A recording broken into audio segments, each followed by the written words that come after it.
Okay, welcome back. Ito po ang inyong halftime at bibigyan po natin ng parangal ang ating mga photographers ngayon. Sila po yung mga magigiting na mga mamang nagbibigay sa inyo ng litrato araw-araw sa inyong mga dyaryo tungkol sa PBA.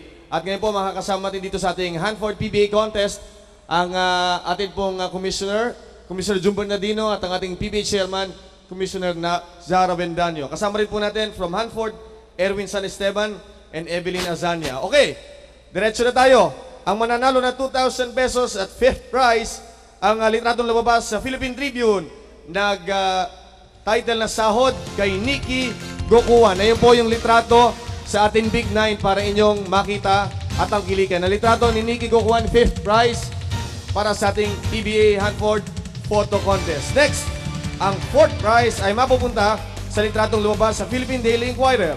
Ang kanya pong pamagat ay Easy Dancing at ang nanalo ay sa fourth place ay si Ryan Hernandez. He will receive 4,000 pesos for his effort.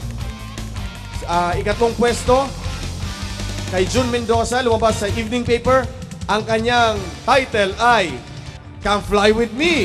Ito po yung litrato sa ating Big Nine. Bigyan nyo ng pagkakataon silipin. Ito po ang kanilang mga litrato ni Noli Locsin. Second prize, mapupunta sa picture na binigyan ng title na Arm Lock. Lumabas sa Malaya, kinuha ni Manolet Santiago. Siya po ang ating second placer. At ang ating grand prize winner, may kasamang halagang 15,000 pesos. Ang grand prize winner natin dito sa ating Hanford PBA Photo Contest ay lumabas sa Manila Standard Ball Kisser galing kay Lino Santos. Yan po ang mga 5 pinakamahuhusay na litrato para sa ating All Filipino Cup. Maraming salamat po sa inyong patuloy na pagtangkilik ng PBA. At yan po ang ating mga winners with our PBA Chairman, PBA Commissioner, at ang ating mga kaibigan from Hanford. Magbabalik po tayo dito sa ating halftime.